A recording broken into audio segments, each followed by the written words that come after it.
Señal directa. Nos enlazamos en este momento para escuchar su comentario con el doctor Armando Zacarías Castillo. Expertos contra transformadores. ¿De qué trata, doctor? Buenas tardes. Josefina y José Ángel, buenas tardes. Con un cálido saludo para ustedes y la amable audiencia del Sistema Universitario de Radio y Televisión. Hoy me gustaría comentar algunos asuntos efectivamente relacionados con el tema del expertise, es decir, los expertos y los no expertos. La semana pasada se generaron diferentes tipos de expresiones gubernamentales en contra de la importancia de los expertos, que en definitiva el gobierno de México no deja un mensaje claro respecto de la generación del conocimiento de nuestro país, que remite a la pregunta ¿qué esperar de la ciencia y la producción de contenidos científicos más allá de la producción de los contenidos políticos o ideológicos? La semana pasada comenzó una arremetida contra los científicos del país en razón de la inesperada salida del CONACYT de Edith Arrieta Mesa, una persona fiel a los principios de Morena. Brevemente podemos señalar que se desempeñó como subdirectora de la Secretaría Ejecutiva de la Comisión Intersectorial de Bioseguridad de los Organismos Genéticamente Modificados, hasta que fue sustituida del cargo. De acuerdo con el portal Big Data, Arrieta Mesa declaró que al concluir su licenciatura en moda, no incluyó ninguna otra acreditación de su experiencia laboral en el ámbito científico. La ahora exfuncionaria del CONACYT, por otra parte, muestra que ocupó el cargo de jefa de unidad departamental B en la delegación Tlalpan en el periodo en el que Claudia Sheinbaum, actual jefa de gobierno, era la delegada de la demarcación. Por otra parte, el coordinador general de comunicación social de la Presidencia de la República, Jesús Ramírez Cuevas, confirmó la renuncia por cuestiones personales del subdirector de la Coordinación de Comunicación del Consejo Nacional de Ciencia y Tecnología, quien no pudo acreditar una formación superior a la conclusión de alguna licenciatura. El cargo del excoordinador de comunicación del CONACYT fue cuestionado debido a su poca experiencia en la divulgación científica, dado que actualmente cursa el tercer semestre de la licenciatura en comunicación. De igual forma, producto de Declaranet, surge el dato relacionado con otro espacio administrativo, pero también del CONACYT. Desde el 1 de diciembre de 2018 se desempeña en la Secretaría de Energía una secretaria administrativa del fideicomiso del Fondo Sectorial CONACYT con la Secretaría de Energía, relacionado con sustentabilidad energética y cuya titular estudió hasta la secundaria. Respecto de este rubro, CONACYT señaló que es facultad de la Secretaría de Energía hacer esa designación según las reglas de operación del fondo.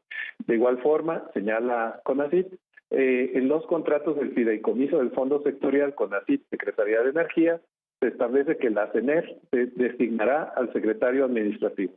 Es decir, la secretaria de CENER, Rocío Nale, realiza designaciones administrativas para el funcionamiento de ese fondo de investigación en el Consejo Nacional de Ciencia y Tecnología. Llama la atención que respecto de estos casos, la Presidencia de la República estableció que sobre los nombramientos en una de sus conferencias, que la Administración Federal dijo que no permitirá influyentismos, amiguismos, nepotismo, ninguna de esas lacras de la política. Morena debe ser faro de moralidad. Sobre este último comentario no supimos si fue en calidad de líder del partido político o de presidente de la República. De la misma forma que con el caso de los tropiezos que ha tenido el equipo económico y estratégico de Pemex, no es la instancia de dirección de CONACYT quien establezca los criterios correspondientes de las políticas que ponen en funcionamiento, sino podrían remitir al polémico error de dedo con el tema de la autonomía de las universidades y las asignaciones presupuestales para 2019. El presidente, pues, aseguró que una mafia de la ciencia, inconforme con los recortes a los salarios, impulsa una campaña contra el CONACYT. Hay, dijo el presidente, toda una campaña y es importante ventilarlo. Están muy molestos algunos del CONACYT porque hay mafias en todo, hasta en la ciencia, porque tenían sueldos elevadísimos y tampoco tenían tanto nivel académico. Entonces se sienten desplazados, fue lo que dijo el presidente. Ahora, el triunfo electoral del 1 de julio ha constituido un hito sin precedentes en la historia reciente de nuestro país y un fortalecimiento de algo que ha costado mucho trabajo y perspectiva histórica en construir y mantener, como lo es la democracia en México. y sin cuestionamiento alguno, el triunfador legítimo de este evento lo es el presidente Andrés Manuel López Obrador. De esa circunstancia a convertirse en un experto en ciencia, en producción científica y un evaluador calificado para emitir un dictamen consistente, en realidad hay un tramo bastante enorme. A pesar de no contar con la experiencia de evaluador del CONACYT, el presidente, en un juicio de valor, pero no técnico, determina tajantemente que no tienen tanto nivel académico. Desde 1971, aunque su dictamen data de 1970, el Consejo Nacional de Ciencia y Tecnología, como organismo público autónomo descentralizado del gobierno federal, se ha encargado de generar el desarrollo estratégico de la ciencia y la tecnología en nuestro país.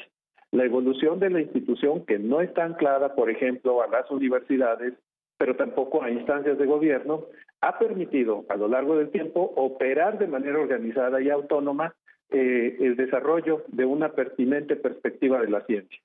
En México, de acuerdo con estudios de la Organización para la Cooperación y Desarrollo Económico, acceder a la educación superior aún es un reto, pues solo el 17% de las personas de entre 25 y 64 años logran tener estudios universitarios. Esa misma publicación detalla que solo 1% de los mexicanos de ese rango de edad tienen una maestría o equivalente, mientras que menos del 1% tienen un doctorado.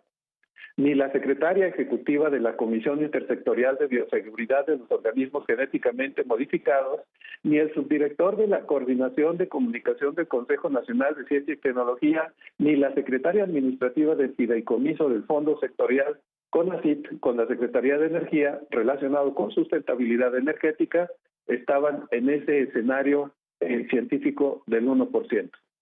La autonomía del CONACYT ha permitido tener los avances cualitativos que han permitido entrar en condiciones importantes de equidad en los más importantes escenarios de producción científica internacional, al margen de los vaivenes políticos o de los diferentes escenarios de la controversia política en nuestro país.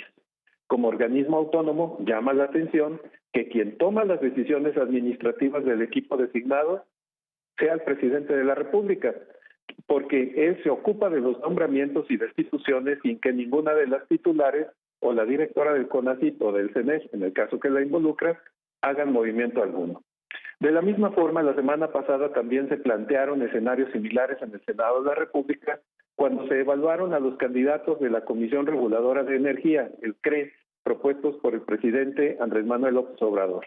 De esta forma, el 13 de febrero, después de que el presidente enviara sus ternas al Senado y durante sus comparecencias ese mismo día, los legisladores expusieron la carencia de conocimientos y experiencia en materia de gestión de energías, particularmente la eléctrica, de los aspirantes. La senadora panista Xóchitl Gálvez lamentó que la mayoría de los aspirantes a ocupar las 4 vacantes del CRE hubiesen demostrado gran afinidad a Morena, pero una preocupante falta de conocimientos técnicos y del funcionamiento del sector en sus comparecencias ante la Comisión de Energía. Dijo la senadora, lo que tienen que entender es que ellos no trabajarían para el presidente ni para la Secretaría de Energía. Trabajarían para regular un mercado donde la Comisión Federal de Electricidad y Pemex son un competidor más. Esa independencia no la veo en ninguno de los candidatos, así lo señaló. Guillermo García Alcocer, titular de la Comisión Reguladora de Energía, expresó que su única crítica era que le hubiera gustado ver perfiles más eléctricos. Tras su comentario, el mandatario mexicano acusó que García Alcocer tenía conflicto de interés con empresas privadas y que daría los detalles el lunes 18 de febrero. El presidente señaló el día de ayer, no es porque nos cuestionó, es más profundo el asunto, es que se engañó al pueblo de México haciendo creer que se necesitaban instancias autónomas de expertos independientes porque el gobierno no podía atender los asuntos relacionados con la Comisión Federal de Electricidad y con Pemex, indicó pues el presidente en su conferencia de prensa matutina de este lunes. Luego de hablar sobre los organismos que fungen como intermediarios en programas sociales, dijo que estos, como los organismos autónomos, es lo mismo, lo señaló como una gran farsa. La situación de Pemex constituye un importante factor de enorme consideración en el desarrollo de las estrategias económicas, que hasta este momento no han logrado superar las percepciones preocupantes que las principales calificadores internacionales vierten sobre esta estratégica empresa mexicana. lo que implica una mayor concentración organizativa de parte del gabinete económico es el hecho de que esos indicadores no se vayan a deslizar hacia el concepto de la economía general del país. La administración pública mexicana en su contexto federal se distribuye en 3 estadios muy diferentes: la federación, las 32 entidades federativas y los 2.444 municipios, lo que permite hablar de un universo de 2.477 administraciones públicas por cada uno de los entes antes aludidos. El tamaño de las decisiones administrativas con la intención de llegar a una eficiencia definitiva y contundente requiere de formulaciones que no se toman ni se determinan por una sola persona, independientemente de que sea una sola la que muestre la imagen institucional. Por cierto, no debería ser el presidente por la enorme exposición a la que se verá enfrentado todos los días a lo largo del sexenio. Después de la entrega del Premio Nacional de Derechos Humanos 2018, López Obrador sostuvo que vamos a hacer realidad el Estado de Derecho. No habrá un Estado de chueco. El Estado de Derecho, detalló el mandatario en el Palacio Nacional, significa independencia, autonomía, respeto de los poderes. Se termina la vieja práctica porfirista de que la Constitución se respetaba en la forma para violarse en el fondo. Pues para llegar a esas metas definitivamente se requiere un rearticulado de la trama administrativa en la que se definan de otra manera las políticas nacionales que, como ya señalamos, requieren una dimensión profesional de gran espectro para abordar con eficiencia la proyección administrativa que se considera para el país y, desde luego, que exista un buen principio de certidumbre en el que todos sepamos, conozcamos las reglas del juego y no una sorpresa cotidiana. Así las cosas, Josefina y José Ángel, les agradezco este espacio y les mando a ustedes y a través de ustedes un cordial y cálido saludo a la amable audiencia del Sistema Universitario de Radio y Televisión. Muchas gracias y muy buenas tardes. Agradecidos, doctor, muy amable. Muchas gracias. Buenas tardes, es el doctor Armando Zacarías Castillo con su comentario.